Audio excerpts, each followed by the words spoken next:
Alright, today I'm going to try and clean up this head that we removed yesterday. I went up to the parts store, got some carb cleaner and also some Pro Strength degreaser. I got a couple different kinds of brushes, some Scotch-Brite, and I have a brass brush that I'll use to get off the larger deposits on here and loosen up whatever's there, and then go back in with the degreaser and carb cleaner. I was thinking about painting the heads and intake. Haven't decided yet. I mean, there's not much that you would see, but it would be good to paint it just so then that way it'd be easier to clean in the future and also make it look a little bit nicer. So that's what I'm going to do today. Alright, I got the larger chunks of stuff off of the head. As I said before, I used a brass brush. Larger things, I used a small pick. And then I also have just a plastic scraper. So my next thing is I'm going to use my carb cleaner and clean some of this up. I will be using gloves this time. I usually don't use gloves, but since I'm using a chemical and be using quite a bit of it, I'm going to go ahead and use gloves. I'm probably going to start with the stiffer, smaller brush, and then probably move to Scotch-Brite, and then to just shop rags. So we'll get started on getting this cleaned up. Alright, so I got it sprayed down with carb cleaner. I'm just doing the outside. I'm not doing where the valves are. So I got it cleaned up with the Scotch-Brite. I used the thicker or the more stiff brush, went through it, and then came back with Scotch-Brite. I just took some carb cleaner and sprayed onto a towel and wiped everything down. You can see in these areas that I still need to get that cleaned up, so I'll probably have to come in with a razor blade and get that cleaned up. It looks like there's still some paint on these heads. It looks like they were painted black at one time, so I'll just clean up what I can. I probably won't paint them just because I'd have to have them sent out to be, I think, completely clean to be able to get the paint to lay right and for it to adhere the way that I would want it to adhere. So I think we'll just put it back together and call it good, and then someday when I have to do this again in another 25 years or whatnot, 20 years, I'll paint them. Alright, so the next surface I'm going to work on is the valve surface, and it's the mating surface to the block. As you can see, it's quite greasy and kind of gunky, so I'm going to take and clean these up the best I can. Interesting. And then clean up the mating surface to the intake would be the next one after that. And then I think this is pretty well cleaned up for the most part. Like I said, I'll have to get a blade, razor blade, to clean around where the valve cover gasket goes. So I'll start cleaning this up and then we'll move on to the next.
So today is another nice day here in Ohio. I'm starting to run out of nice days. As you saw, I got the passenger side head pulled. So what I am going to do today is clean this up. So what I've done so far is I've just taken just a screwdriver, gone through and just got all the big stuff kind of scraped off. Then I'll go through with just a brass bristle wire brush to get some more of the bigger but yet finer debris off. And then I'll go through and do some cleaning with carb cleaner to clean this up as much as I can and make sure all mating surfaces are nice and clean. And then I have my whole pile of cleaning stuff here. Once I get done with the heads, what I plan on doing is bringing the intake over here, cleaning the intake. I'm just going to go over the driver's side head one last time, make sure it's all cleaned up and good to go. And then it's going to be cleaning the engine bay. That's going to be a little bit more of a challenge and may take a little bit longer than cleaning up the heads. I'll also inspect this head while I'm at it, because this is on the passenger side. There was quite a bit of oil in the exhaust, and also it looked like it was seeping down into the cylinders. So I'm going to take a little bit extra care looking through this, and also the intake. Driver's side was the side where it looks like it had the coolant coming down into the cylinder. So that head I'm going to take a little bit extra care with as well. Inspect it as best I can for any cracks.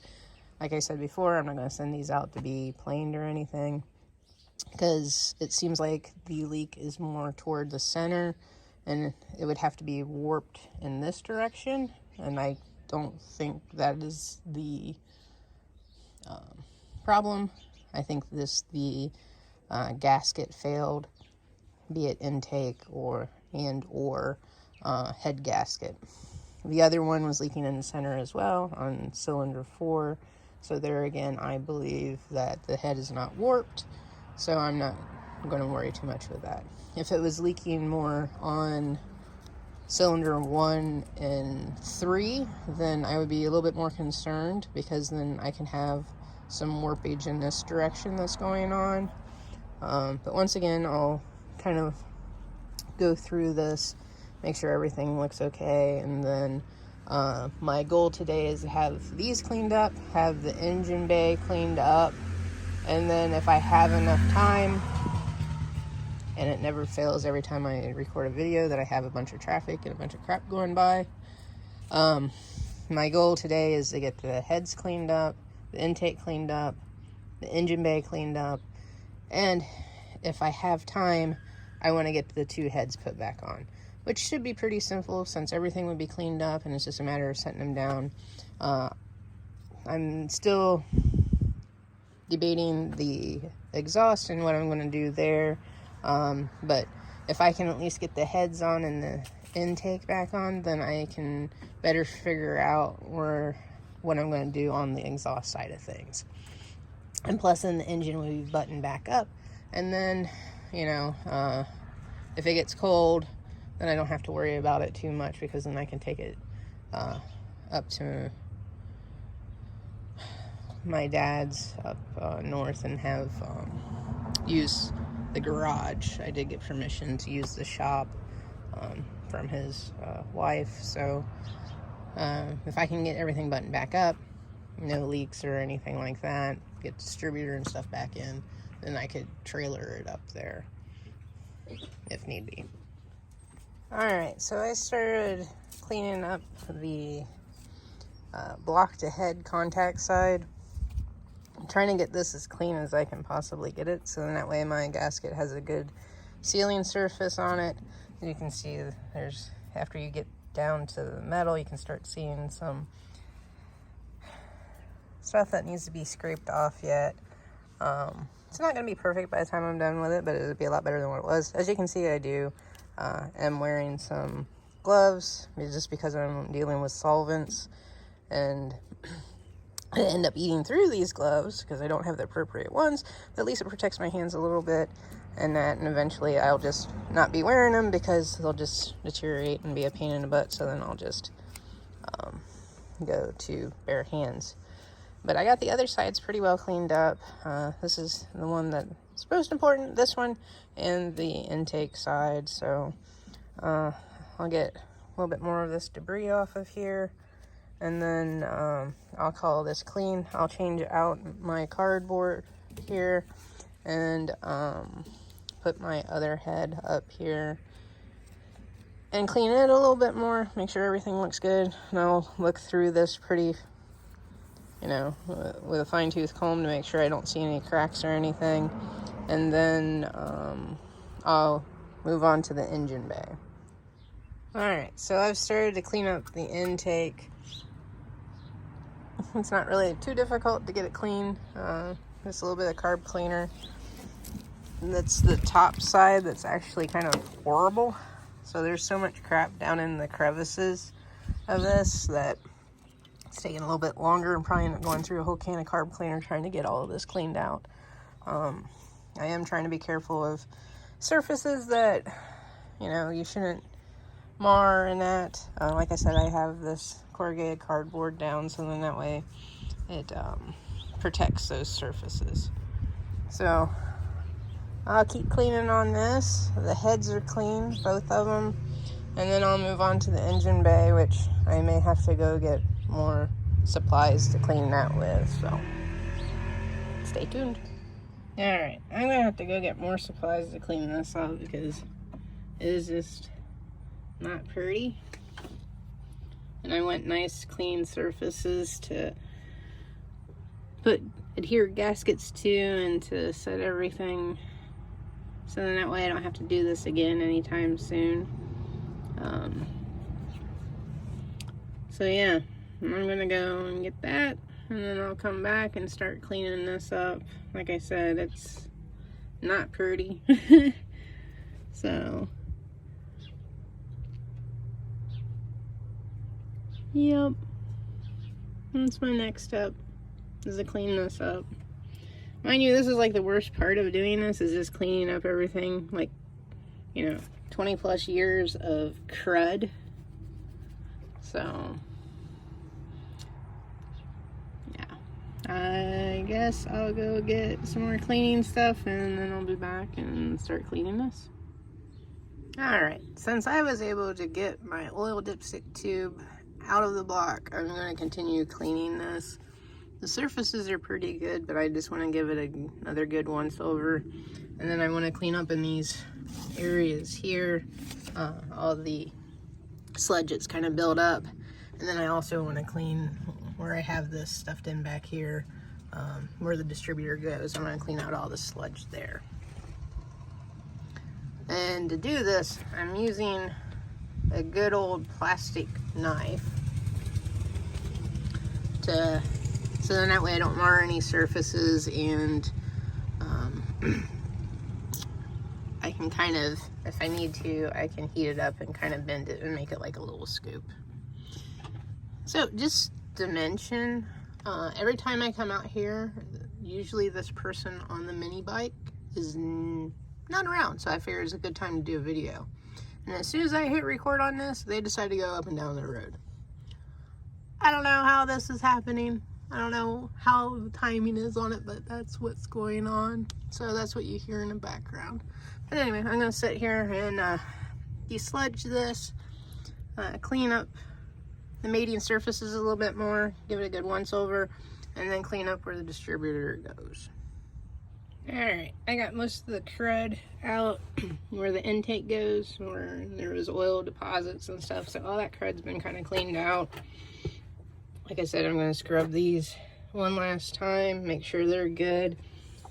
This cylinder piston cleaned up quite nicely. The other ones, it's a little bit more difficult because I got to reach down in there, because I really don't want to turn the motor over to push the pistons up. So then that way I don't have to mess around with the distributor, since it's set to where it needs to be. So I will keep cleaning this up, And then I think my next step would be to install the heads. I think would be where I'm heading next. Haven't decided if I'm going to do the knock sensor and the starter and also the oil pressure sensor, since I can get to those right now fairly easily. So I may end up replacing those. I can also get to the oil filter quite nicely. So we'll see. Yeah. And then hopefully once I get everything buttoned back up, maybe I can degrease the whole engine bay and that. But as of right now, I have this week, and then it gets down into the 30s and 40s, so I'd really like to get this engine put back together while the weather's kind of nice. So keep on moving along and trying to get this to where I can reassemble.